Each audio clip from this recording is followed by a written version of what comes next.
কেউ আমাকে ভালোবাসলে আমি কান্না পেয়ে যাই, কেউ আমাকে আদর করলে আমার কান্না পেয়ে যায়। ঢালিউডের জনপ্রিয় অভিনেতা জাহিদ হাসান সম্প্রতি সুপারস্টার শাকিব খানের নামের আগে মেগা স্টার শব্দটি ব্যবহার নিয়ে তার আপত্তির কথা জানিয়েছেন। দীর্ঘ ২৬ বছর ধরে ঢাকাই সিনেমায় দাপটের সঙ্গে অভিনয় করা শাকিব খানকে ভক্তরা নানা খেতাবে ভূষিত করলেও মেগা স্টার শব্দটি কানে লেগেছে জাহিদ হাসানের। সম্প্রতি একটি গণমাধ্যমের লাইভ টক শোতে নিজের অভিনীত উৎসব সিনেমা নিয়ে কথা বলতে এসে জাহিদ হাসান এই বিষয়ে মন্তব্য করেন।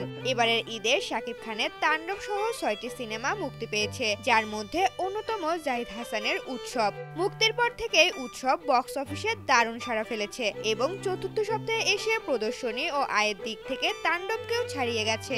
আয়ের দিক থেকে উৎসবের এই উত্থান নিয়ে জানতে চাইলে জাহিদ হাসান বলেন, আমাদের এখানে তাণ্ডব সিনেমাকে শাকিবের জন্য আলাদা করে ধরা হয়, তাকে শুধু শাকিব খান বলা হয় না, বলে মেগা স্টার শাকিব খান। অন্য সবাইকে বলা হয় চিত্রনায়ক। কেন এটা বুঝি না, সে তো একজন অভিনেতা, তাকে আগে একটা ট্যাগ লাগিয়ে দেয়া হয়। এটা তার জন্য কতটা ভালো হচ্ছে বা মন্দ হচ্ছে জানি না, তবে শব্দটা কানে লাগে।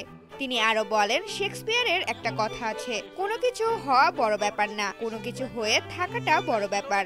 অনেক হল পেয়েও দ্বিতীয় সপ্তাহে তাণ্ডবে নেমে যাওয়াকে তিনি অপমানজনক বলেও মন্তব্য করেন। জাহিদ হাসান মনে করেন, ঈদের সময় মুক্তি পাওয়া সব সিনেমায় চলচ্চিত্রের সামগ্রিক সাফল্য। তার প্রত্যাশা সব সিনেমা ভালো ব্যবসা করুক। তিনি বলেন, তাণ্ডব, উৎসব, এশা মার্ডার, নীলচক্র বা ইনসাফ সব তো আমাদেরই সিনেমা। আমরা চাই প্রতিটি সিনেমাই ভালো হোক। সিনেমা ভালো হলে দর্শক বাড়বে।